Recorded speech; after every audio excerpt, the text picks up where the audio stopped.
સ્વામિનારાયણ. પ્રમુખ સ્વામી મહારાજ જીવન ચરિત્ર ભાગ 12નો આજનો શ્રવણ યજ્ઞ. હૈયે છલકે છે બહુ વાલપની છોડ્યો. તારીખ 10/1ની સવારે સ્વામીશ્રી લિફ્ટ દ્વારા નીચે ઉતરી રહેલા ત્યારે એક સંત યોગીજી મહારાજનું સુવાક્ય બોલ્યા કે મૂકવું શું?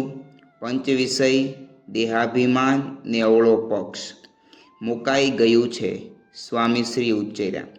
તેઓના ત્વરિત પ્રતિભાવમાંથી પંચ વિષયની આસક્તિ ટળી આસ્તિક મતિવાળા છે વળી રૂપે સ્વામીશ્રીની તસવીર તરવરી રહી. તેમાં તારીખ 11/1ની રાત્રે તેઓના વાત્સલ્યનો રંગ પૂરાયો. આ સમયે વાળુથી પરવારી પત્રો વાંચી રહેલા સ્વામીશ્રી પાસે જ્ઞાન મૂર્તિદાસ સ્વામી વગેરે સંતો ફૂડ પેકેટનો એક નમૂનો લઈ હાજર થયા. આવતા રવિવારે યોજાનારા ઉત્તરાયણ પર્વના દ્વિતીય તબક્કા વખતે એકાદશીની તિથિ આવતી હતી. તેને અનુરૂપ બનાવેલી ખાદ્ય સામગ્રીના આ બોક્સમાં ફરાળી લાડુ, કચોરી વગેરે હતા. તેની સાથે શ્રીખંડને પણ જોઈ સ્વામીશ્રીએ પૂછ્યું, આ શેની સાથે જમશે? આ સાંભળી સંતોએ કાનની બૂટ પકડી કે બાપા, આપની વાત સાચી છે. અમે કેટલાય દિવસોથી આયોજન કરતા હતા, પણ અમને આ ન સૂઝ્યું. આપને એટલા માટે જ દેખાડવાનું. બહુ દેખાડવામાં માલ નહીં તો ભૂલ નીકળે. મરક મરક હસતા સ્વામીશ્રીએ જણાવ્યું અને પ્રસાદના પેકેટમાં ફરાળી પૂરી મૂકવા સૂચવ્યું. ભક્તોને રમાડી જમાડી લાડ લડાવવામાં તો તેઓને કોઈ ન પહોંચે. ક્ષમા કરો છો અપરાધ જોઈ. તારીખ 12/1ની સવારે ભોજન દર્શન માટે બેઠેલા સંતોને જોઈ સ્વામીશ્રીએ જ પૂછ્યું, આ ત્રણેયની કઈ કંપની સેવા વિભાગ છે? આમ તો ત્રણેયની જવાબદારી જુદી છે. આ પ્રીતમ પ્રસાદદાસ સ્વામી ગ્રંથાલય સંભાળે છે, બીજા વર્ણિન્દ્રદાસ સ્વામી બુક સ્ટોલ સંભાળે છે અને હું ઉતારા કે ભંડારામાં હોઉં. ત્યાગમૂર્તિદાસ સ્વામીનો આ ખુલાસો સાંભળી સ્વામીશ્રી બોલ્યા, કામ ભલે જુદા જુદા હોય, પણ સંપ રાખીને કરીએ તો કામ વધારે થશે, લાભ પણ વધારે થશે. સ્વામીશ્રીની આ કાયમી શીખ રહેતી. તે સાથે તેઓને એક કાયમી પ્રકૃતિનું દર્શન પણ આજની સંધ્યાને લાગ્યું. આ સમયે પત્ર વાંચન કરી રહેલા તેઓ પર આવેલી એક ટપાલમાંથી દિલગીરી ટપકી પડી કે અમારા ગામમાં મંદિરના દસ્તાવેજ બાબતે આંટી પડી જતાં મારાથી આપનો તથા આપના સંતો ભક્તોનો ઘણો જ દ્રોહ થઈ ગયો છે, તો મારા ગુના સામું ન જોતા મને માફ કરજો.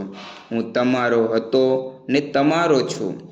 એક ભાવિકની આ બળતરા પર ક્ષમાનું શીતળ જળ ઢોળતા સ્વામીશ્રીએ લખાવ્યું, ભૂલ થઈ ગઈ છે તો ભગવાન માફ કરશે. હવે ફરી ભૂલ ન થાય તે જાણપણું રાખજો. સ્વામીશ્રીનો ચોપડો અપરાધીઓની નોંધ બાબતે સદાય કોરો જ રહેલો. તેથી જ તેઓએ આજે સંસ્થા સંચાલિત એક છાત્રાલયના વ્યવસ્થાપકને પણ ફોન જોડાયો. આ સંત દ્વારા રૂખસદ પામેલો એક વિદ્યાર્થી કસૂરવાર જ હતો, છતાં સ્વામીશ્રીએ તે છાત્રના પિતા તથા કુટુંબે સત્સંગ માટે કરેલું સમર્પણ લક્ષમાં લઈ પેલા સંતને જણાવ્યું, છોકરાની ભૂલ છે એ વાત સાચી, પણ તમે એને સમજાવો કે અહીં છાત્રાલયમાં ભણવાથી એનું ભવિષ્ય સુધરશે. અહીં રહી સારી રીતે ભણે અને આવી કુટેવોથી દૂર રહે. આ રીતે સમજાવીને 1-2 મહિના સુધી રાખી તેને તક આપી જુઓ. ભૂલ ભરેલા પ્રત્યે પણ ભલમનસાઈ દાખવી જાણનારા સ્વામીશ્રીનો વિચાર કરતા આ પંક્તિ જરૂર યાદ આવી જાય એમ છે કે ક્ષમા કરો છો અપરાધ જોઈ, એવા દયાળુ નહીં દેવ કોઈ. બધું અહીં જ છે એ સમજી રાખવું. તારીખ 13/1ની સવારે 125થી વધુ મુલાકાતીઓને મળનારા સ્વામીશ્રીને બ્રાઝિલથી આવેલા સત્સંગીઓએ કહ્યું, બાપા, ત્યાં અમે 3 જ હરિભક્ત છીએ. 3 હોય તોય વાંધો નહીં, સત્સંગ શરૂ કરજો, 3ના 3000 થશે. સ્વામીશ્રીના મુખેથી આર્ષવાણી સરી પડી. તે દ્વારા વિશ્વના વધુ એક દેશને અક્ષર પુરુષોત્તમના જ્ઞાનથી રંગવાનો આરંભ કરાવી તેઓ આજે મંદિરના વ્યવસ્થાપકો સાથે મિટિંગમાં બિરાજ્યા. તેમાં પ્રસંગોપાત સ્વામીશ્રી બોલવા લાગ્યા. અમે શાસ્ત્રીજી મહારાજની સાથે રહ્યા છીએ. એ વખતે સ્વામી જોડે ફરતા હરિભક્તોની વ્યવસ્થા કરવાની, કોણ બેઠું ને કોણ રહી ગયું એ જોવાનું, સંભાળવાનું બધું કરેલું, પહેલેથી સાચવેલું. એટલે એમ રહ્યા કરે કે કેમ થયું હશે, શું થયું હશે, એટલે વ્યવસ્થાનું પૂછતા રહીએ છીએ. ઘરકામમાં પરોવાયેલી માતાની એક વૃત્તિ દૂર રળવા ગયેલા સંતાનમાં રહે જ છે. તેમ વૃદ્ધાવસ્થાને કારણે સ્વામીશ્રી હવે વિશેષ રૂપે ઓરડામાં કાર્યરત રહેતા છતાં અહીં બેઠા બેઠાએ તેઓ સત્સંગીઓના ઉતારા, ભોજન, વિવિધ પ્રસંગો વગેરેની પૂછપરછ કરતા રહી યોગ્ય વ્યવસ્થા ગોઠવતા જતા. આ જ રીતે આજની રાત્રે પણ સ્વામીશ્રીએ એક ઉપયોગી ભાથું બંધાવી દીધું. વાળું પાણીના આ સમયે તેઓ સમક્ષ મેનેજમેન્ટનો વિષય છેડાઈ ગયો. તે અંતર્ગત આધુનિક નિષ્ણાંતો દ્વારા અપાતી ઉત્તમ મેનેજમેન્ટની સલાહો ગુણાતીત ગુરુઓના જીવનમાં ખુલ્લે આમ દર્શાય છે. તે વાત થતાં સ્વામીશ્રીએ કહ્યું, આપણી પાસે છે એમાં બધું જ આવી જાય છે. બાકી આપણે ત્યાં તો આમ ચાલે છે ને બહારનું તો કેવું સરસ ચાલે છે, એમ વિચાર આવે તો થઈ રહ્યું. શાસ્ત્રીજી મહારાજ, યોગીજી મહારાજ અને મહારાજ મળ્યા. એમના સિદ્ધાંતને સમજ્યા, એમાં બધું આવી ગયું. એમણે જે સાર કાઢ્યો એ મનાવવો જોઈએ. મહારાજે, શાસ્ત્રીજી મહારાજે, યોગીજી મહારાજે જે જ્ઞાન આપ્યું છે એમાં એક પણ પૈસો લીધો નથી. જેને જોઈએ તે આવો મોક્ષ માગવા રેલોલ એવું છે. બધું અહીં જ છે એ સમજી રાખવું, એટલે બીજે મોહ રહે જ નહીં. પરંપરાના પુરસ્કર્તા. તારીખ 14/1ના રોજ આવેલા ઉત્તરાયણ પર્વે સ્વામીશ્રીના દર્શનથી ડોલતા ભક્તો આકાશમાં વિહરતા પતંગો જેવા જણાતા હતા. આ પતંગોનો આનંદ હજી વિશેષ ઊંચે ચઢાવવા સ્વામીશ્રીએ આજની પ્રાતઃ પૂજા બાદ બંને ખભે જોડીઓ લટકાવી અને વ્હીલચેરમાંથી ઊભા થઈ સ્વામિનારાયણ હરેની આહલેક લગાવવા ઈચ્છા દર્શાવી. પરંતુ આ બાબતે સ્વાસ્થ્યની ચિંતા સેવતા સેવકે થોડી આનાકાની કરી. છતાં પરંપરાના પુરુષકર્તા સ્વામીશ્રીનો સંકલ્પ પ્રબલ પુરવાર થતાં તેઓ ખુરશીમાંથી ઊભા થઈને જ રહ્યા.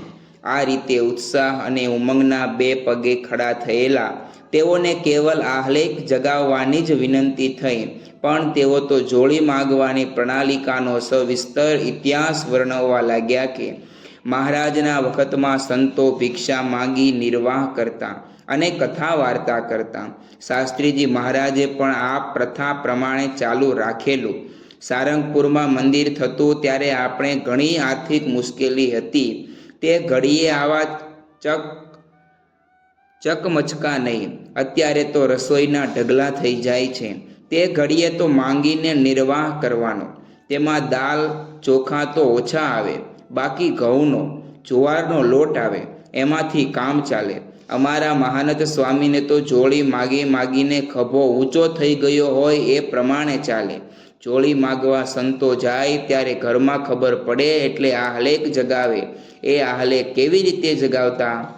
આમ કહી સ્વામીશ્રીએ સ્વામિનારાયણ હરે સચ્ચિદાનંદ પ્રભોનો નાદ ગજવતા સૌ રોમાંચિત થઈ ઉઠ્યા. આ જ અનુભૂતિને વધુ ગાઢ કરવા તેઓ આગળ બોલવા ગયા. પરંતુ 90મા વર્ષે ઊભા આટલું બોલતા પણ તેઓનો અવાજ તૂટવા લાગ્યો, જે તેઓને ચડેલો હાંફ સૂંચવતો હતો. તેથી સેવક સ્વામીશ્રીને ખુરશીમાં બેસાડવા ગયા, પણ સ્વામીશ્રીએ તેઓને કહ્યું, તમે બેસી જાઓ. આટલા બધા હરિભક્તો ક્યાંથી ચાલીને આવ્યા છે. એ થાકતા નથી તો આપણે અહીં બેઠા બેઠા જરા ઊભા થઈએ. ભગવાન બળ આપે છે ને આપશે. આ મહિમા સાથે ફરી ખળખળ વહેવા લાગેલી સ્વામીશ્રીની અમૃતધારા 12 મિનિટે વિરમી. તેઓના આ કરુણા જળ પી પચાવી પુષ્ટ થયેલા ભક્ત સમુદાયે આજે સ્વામીશ્રીની ઝોળી ભરી દીધી, પણ ભક્તોને લાભ આપવા આજે કષ્ટને ન ગણનારા સ્વામીશ્રીએ તો આશ્રિતોના હૈયા ભરી દીધા. પરાવિદ્યાના પગથિયા. તારીખ 14/1ના રોજ ઉત્તરાયણ પર્વની ઉજવણી સાથે ધનુર્માસ પણ સમાપ્ત થતો હતો. તેના દિવસો દરમિયાન રોજ એક સૂત્ર શીખવતા રહી સ્વામીશ્રીએ જાણે પરાવિદ્યાના પગથિયા જ ગોઠવી આપેલા. તે માટે જમાના મુજબની કરામતનો ઉપયોગ કરતા તેઓ રોજ પ્રાતઃ પૂજા બાદ યાંત્રિક કળ દાબતા. તે સાથે જ તેઓના હસ્તાક્ષરમાં લખાયેલો પાઠ પડદા પર ચમકી ઉઠતો. તેને સૌ હર્ષોલ્લાસથી વધાવી લેતા. આ રીતે સ્વામીશ્રીએ મૂકી આપેલા મુક્તિ પામવાના સોપાનની શ્રેણી કંઈક આવી રહી. ભણવા જેવી તો એક બ્રહ્મ વિદ્યા છે, માટે તે વિદ્યા ભણવી. રોજ તિલક ચાંદલા સહિત પૂજા કરવી. એક વચનામૃત અને 5 સ્વામીની વાતો નિત્ય વાંચવા. અઠવાડિક સભામાં નિયમિત સમયસર જવું. નાટક સિનેમા જોવા નહીં. દરેક એકાદશી ખબરદાર થઈને કરવી. વ્યસન અને ડુંગળી લસણનો હંમેશા ત્યાગ કરવો. અઠવાડિયે ઓછામાં ઓછા 2 દિવસ તો ઘર સભા કરવી જ. ઘર મંદિરમાં રોજ થાળ આરતી કરવા. વાલી તથા સંતાનોએ એકબીજાને સમજીને વર્તવું. ભજ ભગવંતમ ચ સત્યમ પ્રિયમ ચ હિતમ વદ. ભગવાન ભજો અને સત્ય, હિતકારી તથા પ્રિય બોલો. કથા અને સેવાનું અંગ દ્રઢ રાખવું. સદાય ગુણગ્રાહક થવું. સંપ સુહૃદભાવ અને એકતા દ્રઢ રાખવા. મન ધાર્યું મૂકી સંત કહે તેમ કરવું. સત્સંગની વાત આપણા યોગમાં આવનારને કરતા રહેવું. BAPS બી અ પ્યોર સેવક. શુદ્ધ સેવક બનો. દરેક કાર્ય ચીવટ અને ચોકસાઈથી કરવા. હંમેશા સવળા વિચારો જ કરવા. સત્સંગમાં વિઘ્ન કરે તેવા કુસંગથી દૂર રહેવું. ભગવાન અને સંતમાં અખંડ નિર્દોષ બુદ્ધિ રાખવી. સત્પુરુષ આગળ નિષ્કપટપણે રહેવું. સત્પુરુષમાં દ્રઢ આત્મબુદ્ધિ કરવી. ભગવાનને સર્વ કરતા હરતા માનીને જીવવું. પ્રાપ્તિનો કેફ કાયમ રાખવો. હું આત્મા છું એમ માનીને જીવવું. રોજ सांख्य विचार करवो। भगवान, संत और सद्विचार, इन तीन में ही सुख शांति है। भगवान अने संत ने राजी करवानो विचार हमेशा राखवो। ब्रह्मरूप थईने परब्रह्मनी भक्ति करवी। हठ, मान, ईर्ष्या मूकी श्रद्धा, खप, समागम वधारवा। सत्संग सभाना शौकीन। तारीख 16/1 रवि सभा में योजायेला उत्तरायण पर्वना द्वितीय तबक्कामां जवा उतावळा थयेला स्वामीश्री पोताना निश्चित व्यायामने पण टूंकाववा मागता हता, परंतु संतोए कह्युं, बापा, गया रविवारे सभामां जे संवाद थयेलो ए ज आजे रजू थवानो छे, एटले ते तो आपणे जोयो होवाथी उतावळ न करता मोडा जईशुं तो पण वांधो नथी। आ सांभळी स्वामीश्री बोल्या, शौकीन माणसो सारी फिल्म आवी होय तो 10-15 वखत नथी जोता। तेओनी आ दलीलथी सौ निरुत्तर थई गया अने सत्संग सभाना शौकीन स्वामीश्री समयसर सभागृहमां पधारी गया। અહીં ગયા રવિવારે જે અક્ષર મુક્તોની જોડી સભા સંવાદ પ્રસ્તુત થયેલો તે ફરી ભજવાયો। જો કે શ્રોતા સમૂહ બદલાઈ ગયો હોવાથી સૌ તે નિહાળી સમર્પણની પ્રેરણા પામ્યા। સ્વામીશ્રીએ તો આ ભજવણી અગાઉ જોયેલી છતાં તેઓને સત્સંગ સંબંધી વાત વિગત સદા નવીન જ લાગતી, તેથી તેઓ પૂરી તલ્લીનતાથી રજૂઆતમાં રસબસ થઈ ગયા। તેઓના આ દર્શન પામી 10,000 હરિભક્તો હુલસી રહ્યા। તેઓના અમૃત વર્ષાથી ભીંજવતા સ્વામીશ્રી બોલ્યા, આજના ઉત્સવની પણ જય। લોકો દેખાવ માટે, મોટપ માટે, સારું દેખાય એ માટે ઘણું કામ કરતા હોય છે, પણ ભગવાનને રાજી કરવા માટે જે થાય છે એમાં ભગવાન હજારો હાથ આપે છે। આ રીતે આપણા કાર્યો થાય છે, પણ આપણને વિશ્વાસ નથી. આપીશું તો જતું રહેશે એવો સંકલ્પ થાય છે, પણ સારી ભૂમિમાં વાવ્યું હોય તો સારું મળે જ છે. આજે ભગવાને કેટલી બધી સગવડ કરી છે. હાથ ન આપ્યા હોત, આંખ ન આપી હોત, કાન ન આપ્યા હોત તો શું થાત? પગ ન આપ્યા હોત તો ક્યાં જવાના હતા? વડવાઓને એક ગામથી બીજે ગામ જવું હોય તો ચાલીને જતા. અત્યારે તો મોટરો ને પ્લેન છે. પરદેશ જઈને બીજે દાડે પાછા આવે. આવી સગવડો ભગવાને આપી છે. એવું આપણને મનાતું ન હોય તો આપણી ભક્તિ નથી. જગતની મોટાઈ લેવા માટે આપણે શરીરને ઘસી નાખીએ છીએ. એવું જો ભગવાન માટે સમજાય તો આપણો બેડો પાર થઈ જાય. કારણ કે ભગવાન કોઈને દુઃખ દેવા આવ્યા જ નથી, સુખ આપવા માટે જ આવ્યા છે. તેઓ કોઈનું લેવા માટે આવ્યા નથી, દેવા માટે જ આવ્યા છે. પણ આપણને મહિમા રહેતો નથી. આમાં શ્રદ્ધાની વસ્તુ છે. લગ્ન પ્રસંગમાં ચાંદલો તો કરવો જ પડે છે ને, ત્યાં વ્યવહારે કરીને આપવું પડે છે. તો આ આત્માનો વ્યવહાર છે, એમાં ખોટ ગઈ નથી ને જવાની નથી, સારું જ થવાનું છે. શ્રી સ્વામિનારાયણ ભગવાનની જય.